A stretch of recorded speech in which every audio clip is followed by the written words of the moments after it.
All right, we've been looking at procedures for testing hypotheses about the parameters in a multiple regression model. Specifically, we looked at a procedure for testing the overall significance of a model. We also looked at a very general framework that allows us to test custom hypotheses about one or more beta parameters in the model. Now, in this lecture video, we're going to be looking at example 3.3 in the text, looking at the delivery time data, and we're going to perform a test of the overall significance in the model. Now, to do that, we're going to use two software packages. We're going to use SAS Analytics Pro, and we're also going to use Minitab. All right, the textbook used both of those, and so we'll look at those as well. Now, in using SAS Analytics Pro, we're going to look at two different procedures. We'll use PROC IML, the interactive matrix language, that allows us to roll our own, so to speak, and actually implement the formulas as they're presented in the text. Then we'll also use SAS PROC REG, a very powerful regression procedure in SAS. So let's get to it. All right, in this lecture video, we look at example 3.3 in the text. We continue to analyze the delivery time data set. In this particular example, we're going to test for the overall significance of the model. Now, the hypotheses to be tested are as follows. The null hypothesis is that all slope coefficients are equal to 0. The alternative hypothesis is that at least one slope coefficient is non-zero. Now, equivalently, in this particular situation, because we have two explanatory variables, the null hypothesis is that beta 1 is equal to 0 and beta 2 is equal to 0. The alternative hypothesis, which is the logical complement of the null, is that beta 1 is not equal to 0 or beta 2 is not equal to 0.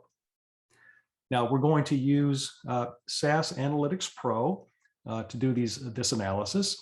We're going to use first PROC IML, the interactive matrix language, to implement the procedures as they're given in the book. We're also going to look and see how to use PROC REG to do the same analysis. Once we do that, then we're going to look at Minitab as well, and because the textbook uses Minitab in some of its examples. So we'll look at both of those packages. Now, let's look first at PROC IML. Let's implement the procedure for this analysis as it's described in the textbook, and let's see how we can do this. All right, so here what I'm going to do, and you've seen this in a previous lecture video, we first have to create matrices containing the data. And I'm not going to spend too much time on this because we've already seen this, but in this particular example, like the previous example, we are going to enter the data as matrix literals. In other words, we're going to create a Y vector containing the observations. As so, we're also going to create the X matrix. Let me see if I can get that to display correctly. There we go. And so again, you've seen this, so we're not going to spend much time on it. Now, the one thing I would say is that, and we'll look at another way to do this in a future lecture video, but if we have a SAS data set, we can read in that SAS data set into PROC IML, and it will convert or create those matrices for us. But initially, we're seeing how to create these vectors and matrices as matrix literals. In a future lecture video, we'll look and see how to read them in.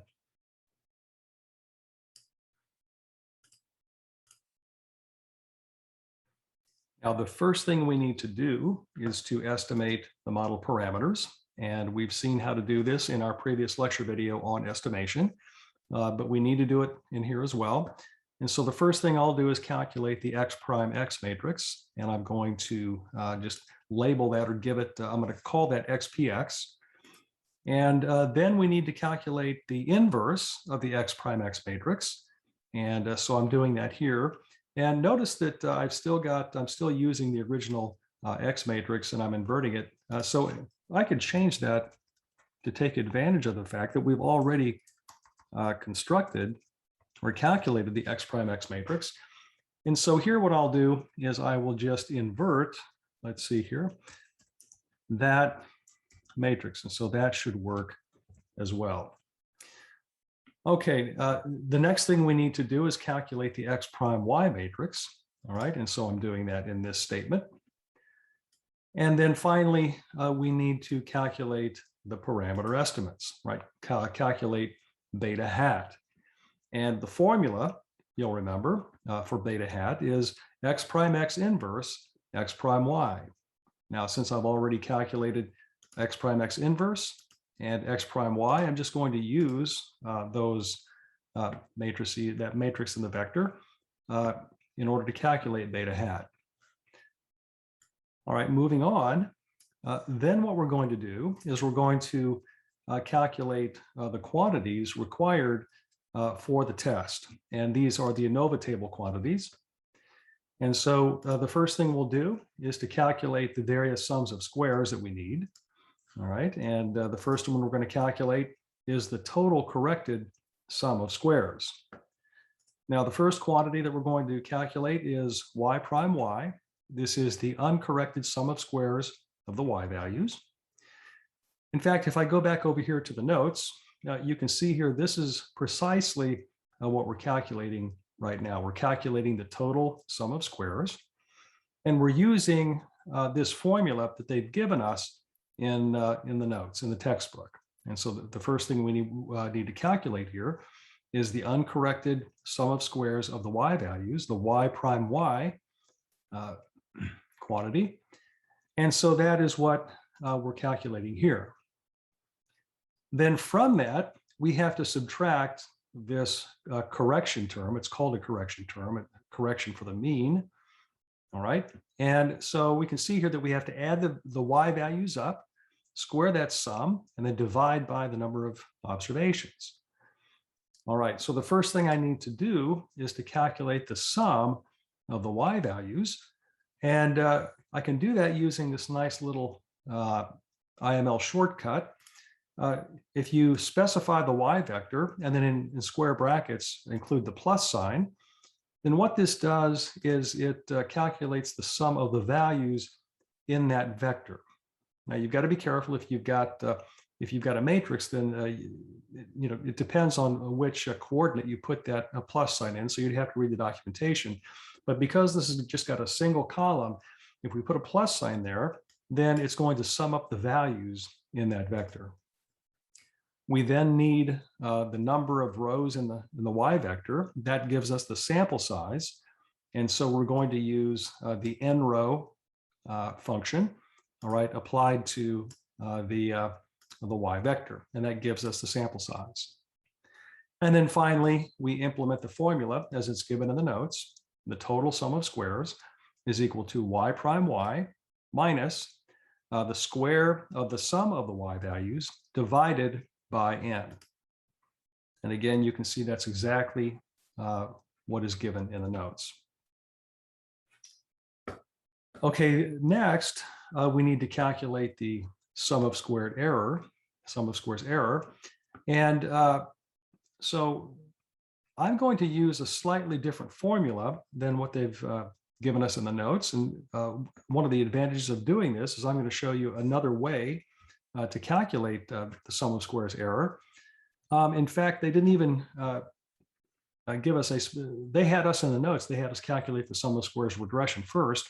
I'm going to calculate the sum of squared error first, and then calculate the sum of squares regression by subtraction.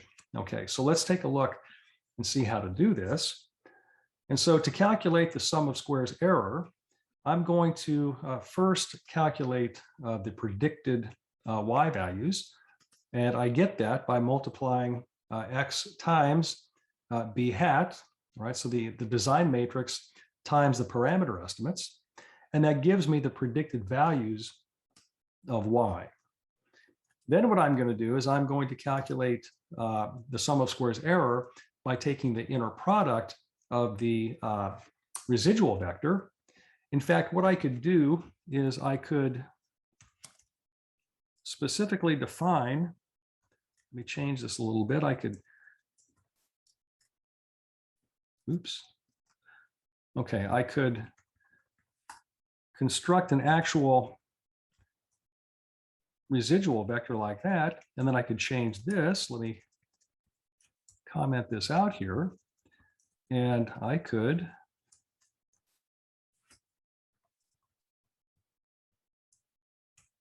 calculate the sum of squares error in this way. So these are two equivalent ways of doing it, but this makes it a little bit more obvious that I'm calculating the inner product of the residual vector. Now, because we know that the sum of squares regression and the sum of squares error add up to the total sum of squares, if I've got two of those quantities, I can get the third one by subtraction. Now, in the notes, they calculated the sum of squares regression and then calculated the sum of squares error by subtracting the sum of squares regression from the total sum of squares. But I'm going to do the opposite. We've calculated the total sum of squares. I've calculated the sum of squares error, and we're going to get the sum of squares regression by subtraction. Okay, and so that's what I'm doing here. Okay, then we need to calculate the various degrees of freedom, the total degrees of freedom, the degrees of freedom associated with the regression, and then the degrees of freedom for error. And so these are the formulas for this particular situation. So the degrees of freedom total is always going to be n minus 1. The degrees of freedom for the regression is going to be the number of columns in the X matrix minus 1. The degrees of freedom for error is going to be the difference between those two other degrees of freedom. And then once we have the sums of squares and their corresponding degrees of freedom, we can calculate the various mean squares, in particular the mean square regression and the mean squared error. And then finally, once we have those two mean squares, we calculate the F statistic, which again is the ratio of the mean squared regression to the mean squared error. Now, one statement you'll see here, the matrix attribute or Minitab statement, I'm applying that to this F statistic, and I'm giving it a format. All right, and what I'm telling it is that I want it to be displayed 8 characters wide. I want there to be 2 decimal places, and so what PROC IML will do, it's going to retain the full precision of that F statistic, but in displaying it, it's going to round it to 2 decimal places. And then finally, once we have the F statistic, I'm going to use the probf function in SAS to calculate the p-value. All right, and so the probf function it returns values from the CDF, the cumulative distribution function of the F distribution. The arguments to that function would be the value of F, the calculated value of F, along with the numerator and denominator degrees of freedom. Now, again, this function returns the CDF value, which is the probability that F is less than or equal to this calculated value of F. But we need the right tail probability. And so by the complement rule, we subtract that probability from 1, and that gives us then the p-value. Now notice that I'm also using the matrix attribute or Minitab function in this section as well to put a format on the p-value. And what I'm doing is telling it to use scientific notation or exponential notation with the width of 14 characters.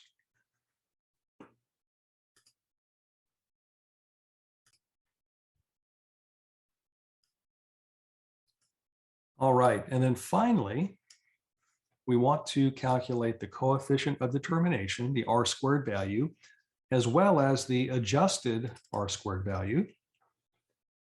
The coefficient of determination, R-squared, is defined to be the proportion of the total variability that is accounted for by the regression. And so by definition then, it's the ratio SSR. Let me see if I can get that to highlight. There we go. It is SSR, the sum of squares regression, divided by the total sum of squares. Now, the adjusted R-squared can be calculated in terms of that. or in terms of SSE and TSS. And so according to the formula given in the book, using that formula, the adjusted R squared is equal to 1 minus the quantity SSE over TSS times n minus 1 time, or over n minus p, where n is the number of observations and p is the number of parameters. All right, and so then we print that out, and that gives us all the results we need in order to evaluate the overall significance of the model. Okay, and so let's go ahead and run this and see what we get.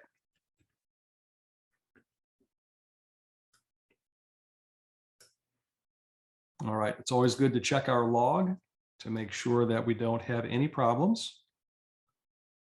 Okay, and specifically, I'm looking for anything in red, and I don't see that. Okay, so everything looks good.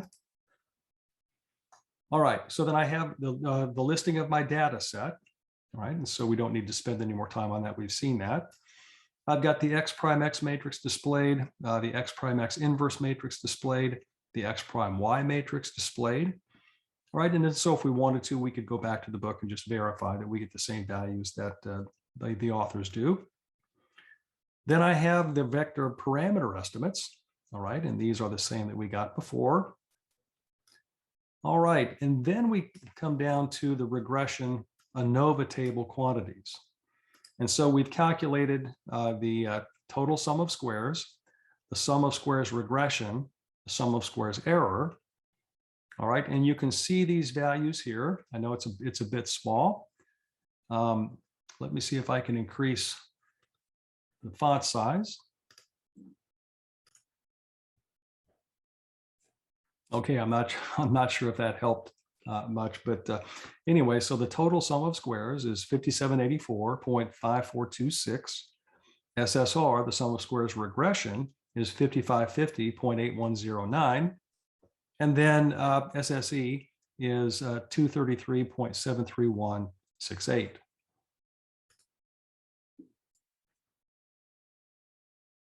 We have 25 observations total, so we've got 24 total degrees of freedom. We've got 2 degrees of freedom for the regression, and then we've got 24 minus 2, or 22 degrees of freedom for error. We divide the sum of squares regression by the degrees of freedom for regression to get the mean squared regression, which is 2775.4055. We divide the sum of squares error by its degrees of freedom, 22, to get the mean squared error, which is 10.624167. And then we take the ratio of those two values to get the F statistic, which is 261.24, rounded to 2 decimal places. And that is so far out in the right tail of the F distribution that for all essential purposes, the p-value is equal to 0. Okay, and then finally, we have the coefficient of determination, the R squared value, and the adjusted R squared value. And you can see here that the R squared value, according to this calculation, is 0.9596. And so what that means is that this model is accounting for 95.96% of the variability in the delivery time response. So those two explanatory variables, number of cases and distance walked, is accounting for a very large proportion of the variability in delivery time. Now, the adjusted R squared, which takes into account the number of explanatory variables in the model, is 0.9559, which is not too much different than the R squared. So there's really no penalty for having the two variables in the model as opposed to just one of them.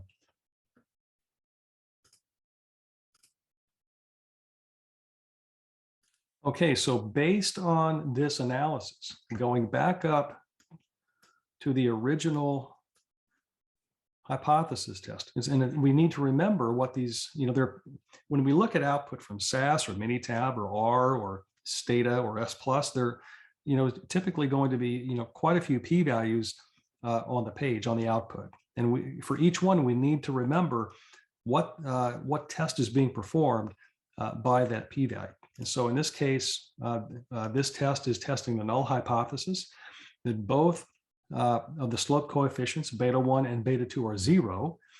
The p-value is extremely close to 0. The F statistic is very large. And so there's very, very strong evidence that at least one of these two slope coefficients is non-zero. In other words, there's very strong evidence that at least one of the explanatory variables, number of cases or distance traveled, distance walked, is accounting for variability in the response. All right, so let's take a look now at how to do this in PROC REG. And so again, and we saw this before, we need to create a temporary data set, right, containing the data. And so we won't spend any time looking at that. All right, so once we have created that data set, let me type a run command here. Not necessary, but I like to have it there. It'll run once, even if we didn't have this, it would create that data set once we got to this step in the program. And so what I'm going to do, I create the data set, and then I'm going to invoke PROC REG. And since we're focusing only on the overall significance of the model, I really don't need any plots at this time. So again, to help us focus on what we need to look at in the output, I'm going to suppress the plots. I need to specify the model. And so the model at this point is delivery time, or y, being a linear function of both x1, which is number of cases, and x2, the distance walked. And then, as we saw in the previous example video, I'm going to intentionally suppress most of the output that PROC REG would typically produce. And I only want to look at, in this case, the ANOVA table and the fit statistics, because that is the focus of example 3.3. All right, so that is what we're going to do. You can see there's not much to it in terms of coding. All right, now PROC REG is very powerful, and it will do a lot of work for us without actually us having to do much programming work. So let's take a look at this, or let's run this program and take a look at the results. Okay, so again, we've suppressed much of the output that PROC REG would typically produce. We told it to produce the ANOVA table, all right, which it's done right here. And we also instructed it to give us the table of fit statistics, and that is provided down here. So again, this is the ANOVA table. And let me see if I can increase the size here a little bit. Is this going to behave? Yeah, there we go. Okay. All right. So we can see here that it has listed the degrees of freedom for all sources. It's calculated these sums of squares, all right, the model or regression sum of squares, the error sum of squares, and the corrected total sum of squares. It's calculated the mean squares, and finally the F value, 261.24. And that is what we got using PROC IML. It's also what they've calculated or shown in the textbook. And then finally, it's given us an indication of the magnitude of the p-value. And when in SAS, when p-values are less than 0.0001, they just indicate that. They don't show any finer resolution or accuracy, right? So we know that the p-value is quite small. In addition, the R-squared value is 0.9596. That's exactly what we got using PROC IML. And the adjusted R-squared is 0.9559, which is also exactly what we got using PROC IML. So you can see that we can get the same results from PROC REG with a whole lot less coding. But using PROC IML is very beneficial because it helps us to understand and what the formulas in the textbook are talking about. And anytime that you can replicate, perform those kind of calculations and replicate them, that's beneficial.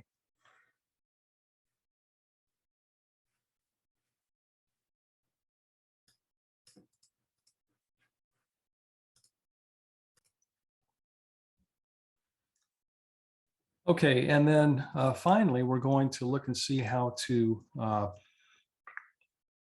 test the overall significance of the regression model using Minitab.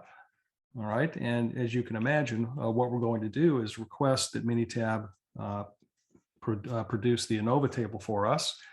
And the way to do that is to go up into the stat menu and select regression. And again, we are fitting a regression model.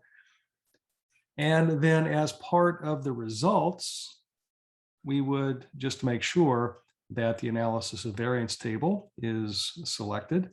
And we also want the model summary that gives us the R squared and adjusted R squared values. We want to make sure that's selected. Okay, and then when we do that, okay, we're going to get these results. And so we see that we get, the analysis of variance table. And again, it produces the F statistic for the regression. All right, the P value, that F value is 261.24, which again is what we got using SAS, SAS PROC REG, SAS PROC IML. And the P value rounded to 3 decimal places is 0.000. Now the R squared value is, as reported by Minitab, 95.96%. And so SAS reports it as a proportion. Minitab reports it as a percentage. They just multiply the proportion by 100%. And then the adjusted R squared is 95.59% expressed as a percentage. Again, so they, SAS would report that as a proportion. Minitab chooses to report that as a percentage, which is fine. And so we see that based on this analysis, then, if we were to go back to the hypotheses that we're testing here, remember that this is testing the overall significance of the test or of the model. And so the null hypothesis in this case is that both slope coefficients are 0. The alternative is that at least one of the slope coefficients is not 0. And so this would be our conclusion in this case. At least one of those 2 slope coefficients is different than 0. Now, is it just one? If so, which one? Or is it both?